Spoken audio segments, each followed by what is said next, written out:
Welcome to the Ordinary Doula Podcast with Angie Rosier, hosted by Birth Learning, where we help prepare folks for labor and birth with expertise coming from 20 years of experience in a busy doula practice, helping thousands of people prepare for labor, providing essential knowledge and tools for positive and empowering birth experiences.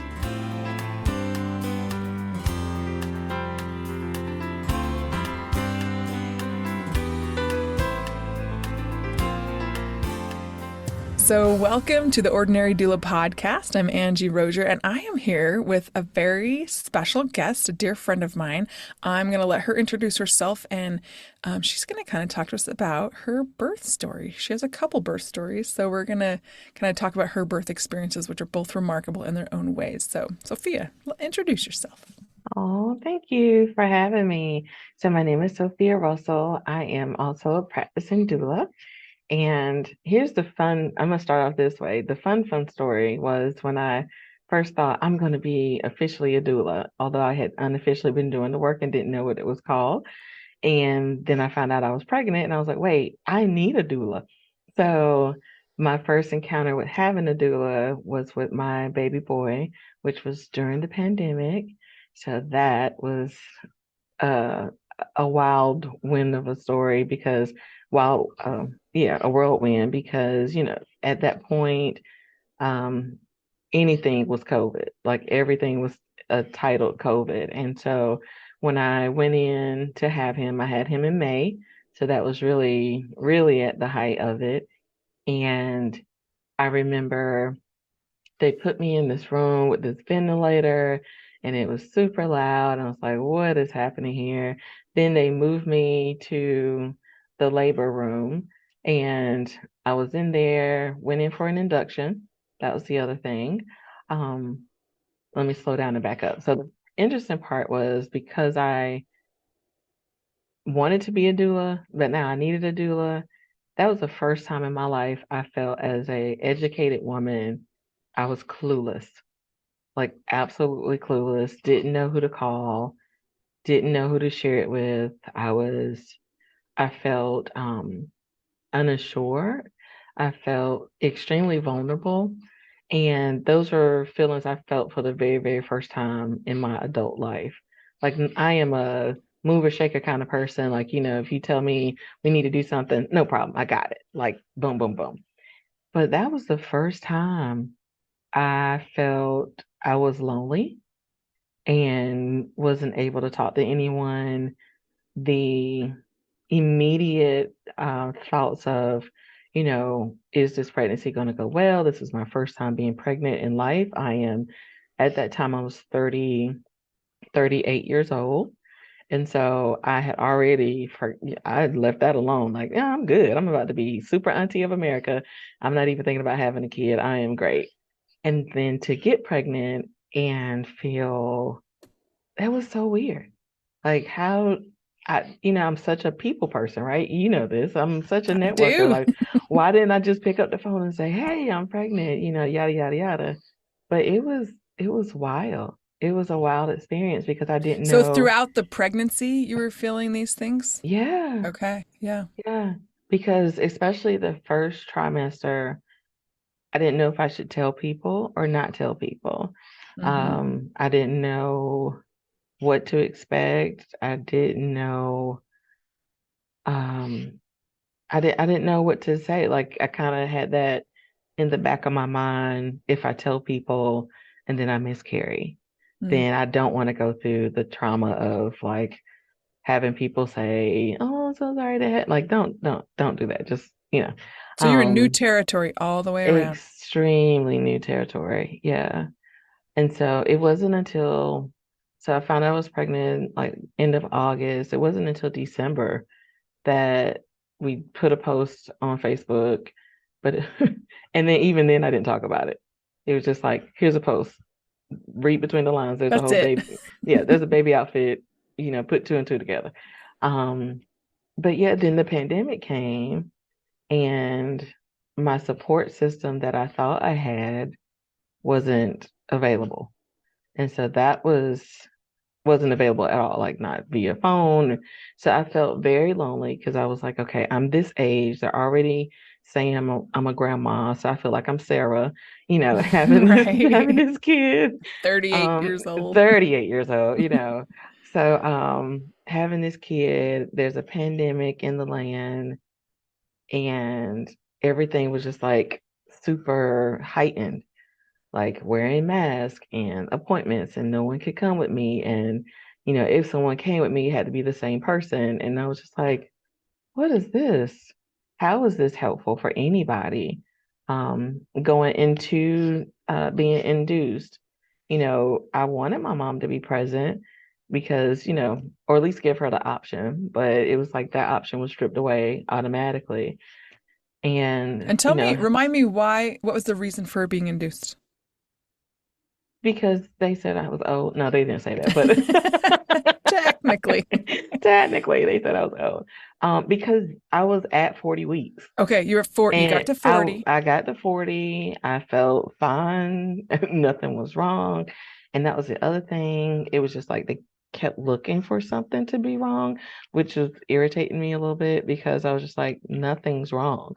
I am fine. Like, my blood pressure's good. I'm normally a low blood pressure person anyway. Honey, the weight was here before I had this baby. I actually ended up losing weight when I was pregnant with my son. And so I was just like, what do y'all So want? you had some things stacked against you, really? Yeah. Yeah. Very much so. So I went in to be induced that Wednesday. I was there that Wednesday night, Thursday, Friday. During that time, I did virtual with my doula that I had at that time, but I was just like, this is Zoom. How much am I going to do? Like, I need to feel you. I need you to be here, be Right. close. And, his dad was there, and that was cool. But, it was just kind of like, he was just like, okay, I'm here. But there was a nurse, I will say this, there was a nurse who was a complete rock star and who worked with me. We bounced, we got in the shower, she had me upside down. It was just a lot of things. And because she actually asked me, how do you want to have your baby? I know you're in here for an induction, but how do you want to have your baby? And I was just Cool. like, So you got good support from her. yeah, I was like, the way babies come out. Yeah, the way it should be Naturally, born. right. But then finally that Friday, I had a MD come in, and she literally looked at me and said, listen, you've been here. This baby hasn't came out yet. We broke your water. We've done the balloon. We've done Pitocin. It's time for a cesarean. And she says, if you don't have him, literally says, like, if you don't have him within the next few hours, you're going. And I was just like, okay. I'm like, what other choice do I have? Right. How far along in the labor like dilation wise, how far were you at that point? Do you remember? I got to 6 Okay, centimeters. that's right. Yeah. So I was hopeful because I'm thinking I only need to be maybe 2, 3 more, and then we can make it happen. But by that time I got the epidural, so there wasn't a lot of movement. And I was just kind of sitting in the bed. Hindsight, looking back at it now, knowing what I know and also being trained, there's several things that could have been done to help me when I got to 6. Like, okay, you're at 6, let's do this. Even with the epidural, let's, move the body like this, use the peanut ball, etc. But that didn't happen. Yeah. It wasn't And offered. so it was not offered. And that experience, it was just like, it was not a great experience, not by any means. Yeah, it So you wasn't had like, your little baby Jackson. What time of day was he born on Friday? he was born at 11:31 Okay. AM. p.m. PM. We're right Oh, before the wow. new You're almost day. on to Yeah. Saturday. I guess that doctor was like, that baby's coming out on my shift before I get off work. Wow. So a long, slow process, Yeah, it which was was. probably exhausting, I imagine, in a lot of ways. It was. It was cute at first, right? I go in, I decorated my Right. room, and I'm like, I'm gonna be induced. having no Be idea what that great. means. Yeah, it's going to be great. It's just going to happen. Um, but now I know to tell a person, like, ask questions, Mhm. ask what being induced really means, ask what's involved in that. Um, if you desire to have your baby naturally, then you can do that, which brings me to baby number two. Awesome. Yeah. But before baby number two, I did have preeclampsia with Jackson and had to go back in literally the day after we got home. That's Like I right. So wasn't, you get discharged after having a C-section. How long were you in the yeah. hospital after your C-section? I think I may have been probably 48 hours, if that. Okay. Because I Yeah. know during the pandemic, like, oh, that was interesting. Like people were going home Yeah. pretty quick. Okay. Very quick. And I remember being in the hospital and I kept saying, my legs feel tight. Why do my legs feel so tight? Why do I feel so heavy? Hmm. Um, and then the attempt to breastfeed and the lactation nurse that was there, she's like, hold it like this and do your boob like that. And I was like, hold on, Whoa. wait a minute. My body feels crazy. I can't figure out how to walk. Like, I don't know, but it just felt like I don't know how to walk anymore. Um, Because I remember that you felt, as I recall, something was off, right? yes, I Like did. Yeah. While I was in the hospital, I was like, right something's not after your right. C-section. Yeah. Yeah. I was like, something doesn't feel normal.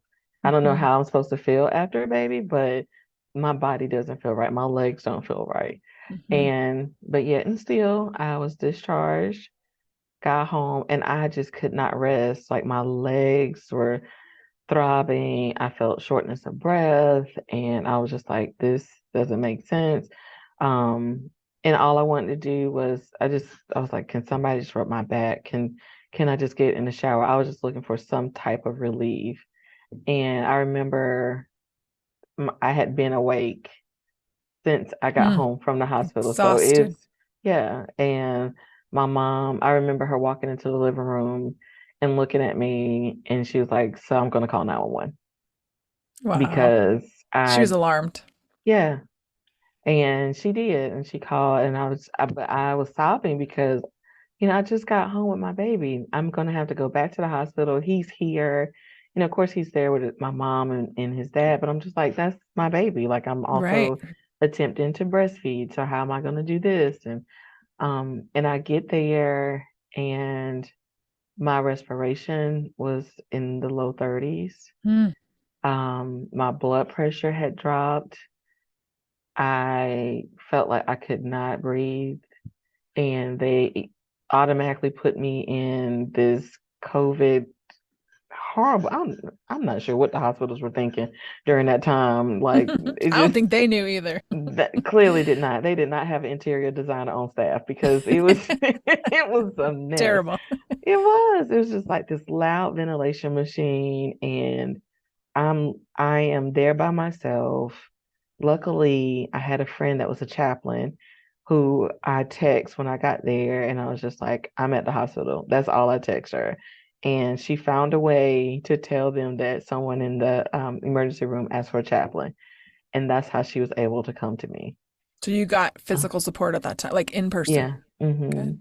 But I was so out of it. Like I was completely out of it. I remember seeing her come to the room, but I don't remember her talking to me. I just Hmm. remember So you were weeping. sick because you were sick, probably. Yeah. Yeah. Hmm. And And so finally, what was the diagnosis at that? That was well, when they finally took me upstairs, they didn't know which room I was going in. And so they put me in some room, and the nurse was like, they wheelchaired me up. The nurse puts me in some room and walks out and says, I don't even know, she said, I'll be right back. I got up and got in the shower, which was probably not what I was supposed to do.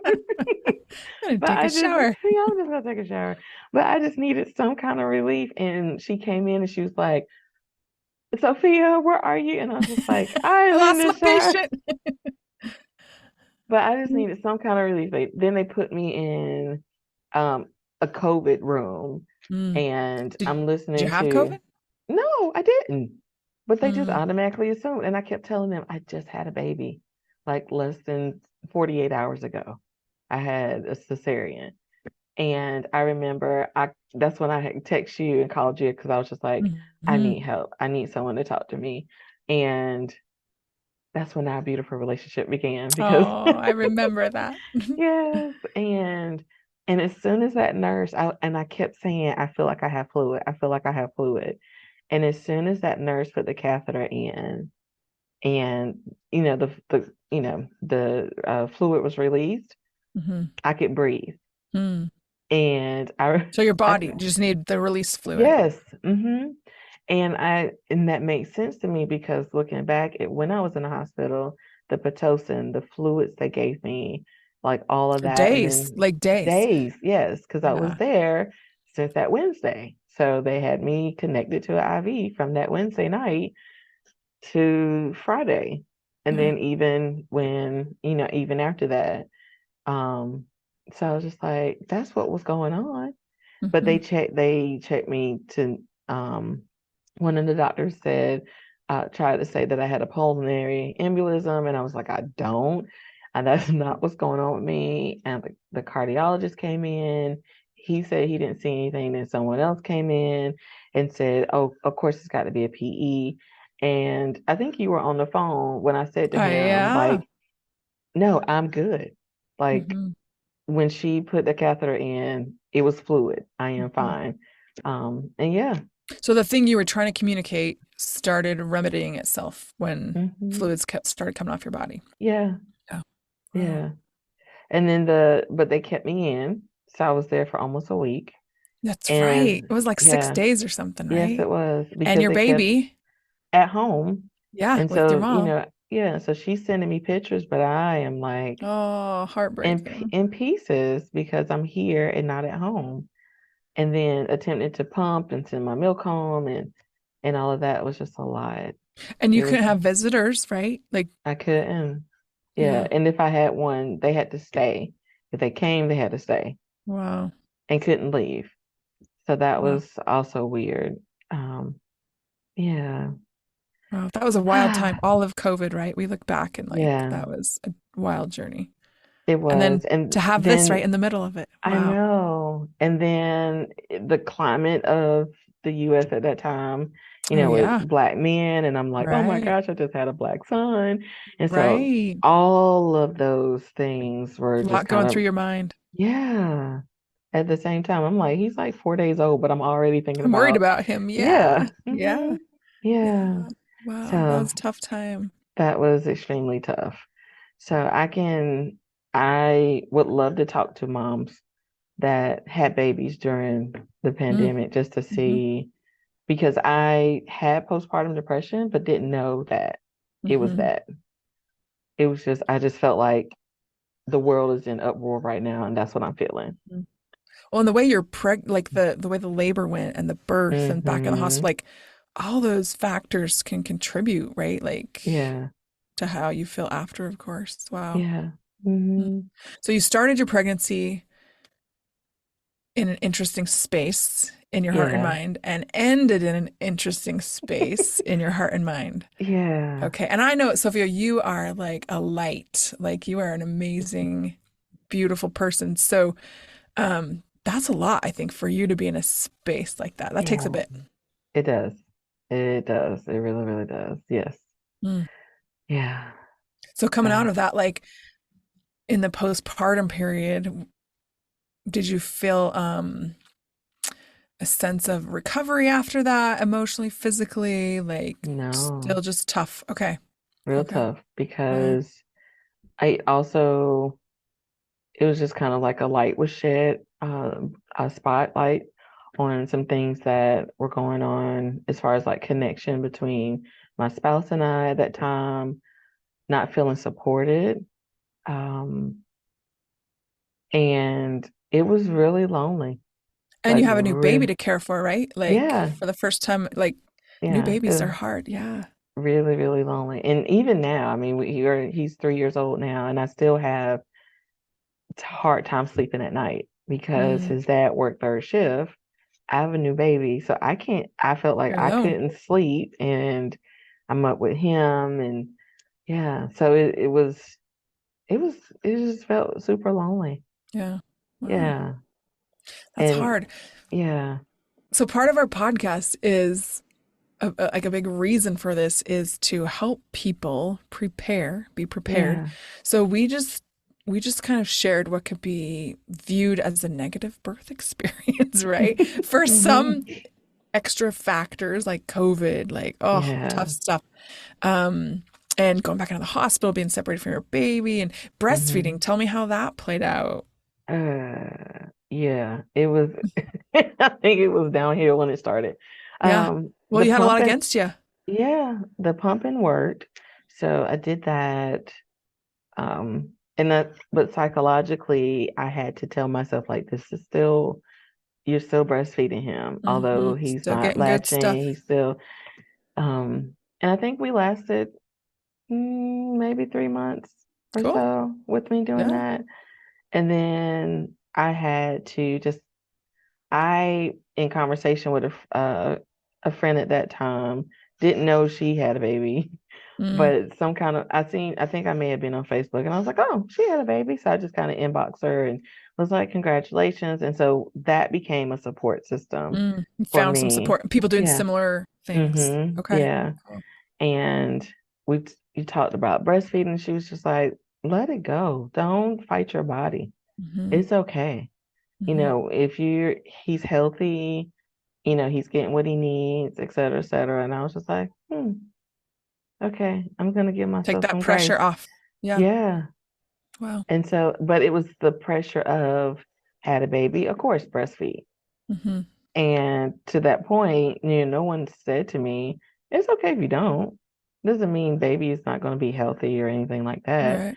But Right. what was said to me was, oh, if you put that baby on formula, it's going to be a little chunky. He's going to be Mm. this. He's not going to have that. And so I felt like I had to. The pressure. Yeah. Yeah. I Yeah. had to. I had And no other at a choice. time like, and, I mean, being separated from your baby for 6 days, that's hard to Yeah. establish a great breastfeeding for sure. But Mm-hmm. yeah, you had a lot stacked against, so that extra pressure to Yeah. succeed at that can be super hard. So Yeah. tell me, like for folks on our podcast, Mm-hmm. looking back at that experience, how would you, I mean, I hope we don't deal with another pandemic and you had a lot of extra stuff. Long inductions are always difficult. Yeah. How would you coach people or advise people? What advice would you give to folks about preparing for, like you said, it was all happy and cute at first, went into my induction, and or that, the pregnancy part, you talk about the pregnancy being lonely and preparation for that and the delivery was long and postpartum. Like, what advice can you give folks? For me, I would say find a doula when you're thinking about having a baby, not when you get pregnant. So early, Because okay. early, I Yeah, mean okay. early, so that even if you don't hire the person automatically, at least you have someone. Well, I can speak for myself. So I am the Mhm. type of doula, you don't have to hire me. But if you are thinking about getting pregnant, call me Yeah. so that you can have a space to talk through how you feel. I During the think pregnancy even, right? during the pregnancy Yeah, also, yeah.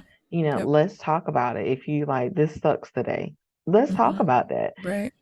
So Have that's or emotional support. Like Yes, that doesn't emotional start in support. labor. It That doesn't. starts long before. It does. It starts, for couples that are trying, oftentimes the couple doesn't have like a neutral person where they can just be honest about how they feel about the conception part. Like Right. that's the area that I'm interested in.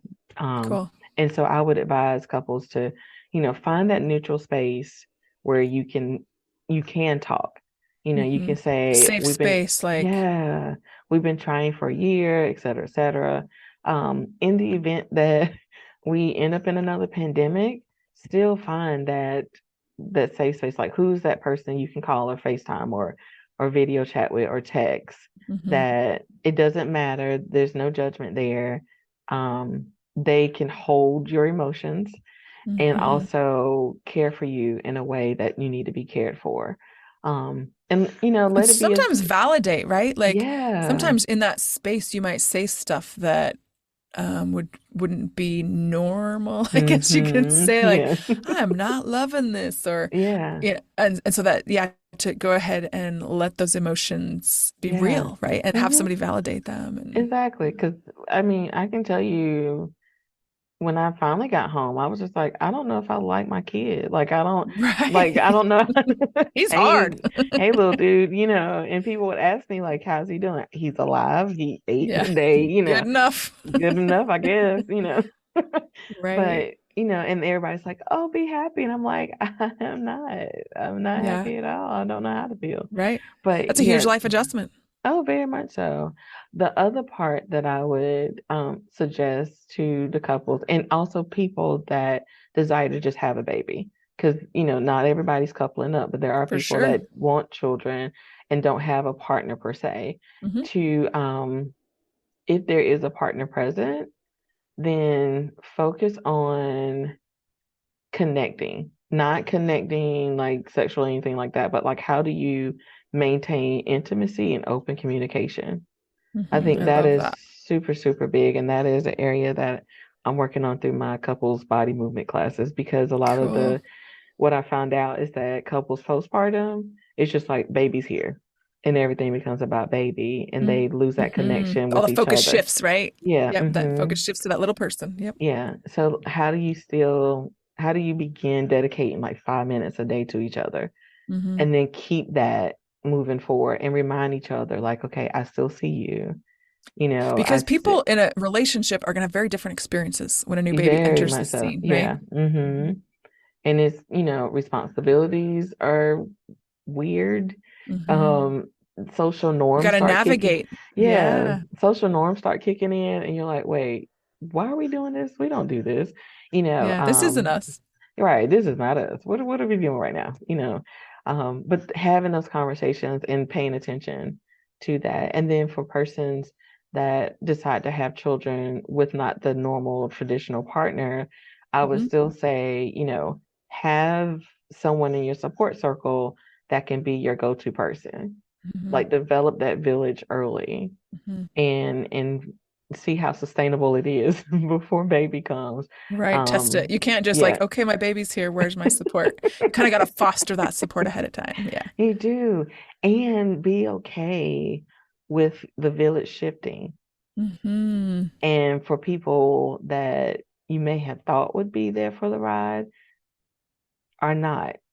And for new people that you never thought would be present, because that's what occurred for me. And I was just like, where did these people come from? But they had been there the whole time. It's just I never revered them to be part of that like sacred village for me. It was more so like, oh, you're around. Thank you for being around. But so being okay with that happening, because that means that the support that's needed is coming. Yeah. And I love how you said just the person you kind of worked with had a baby, and you found support there. Yeah. Right. So support can come from the connections you make, small ways. And sometimes the support we need is long term. Sometimes it's just a friendly face in the grocery store was our support for the day. Exactly. Literally. Yeah. Yeah. Wow. Yeah. Cool. So those are some of the things that I would Anything suggest. else about that first birth you want to share with us? Because our next segment, we're going to talk about your second birth. Anything else for that first one? No. Okay. Yeah. And your cute son, he's 3 now? Like, he is I bet 3. He's so cute. Yes. He called me by my name yesterday. And I was for the first time? For the first time. And I was just like, you know my name? I'm not just your mom. Exactly. I don't know why that amused me. I was like, Sophia. say it again. Yeah. I love it. Kids are the best. Yeah, they are. Absolutely. Cool.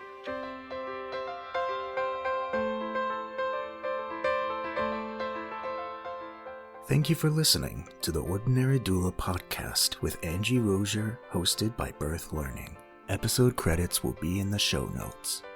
Tune in next time as we continue to explore the many aspects of giving birth.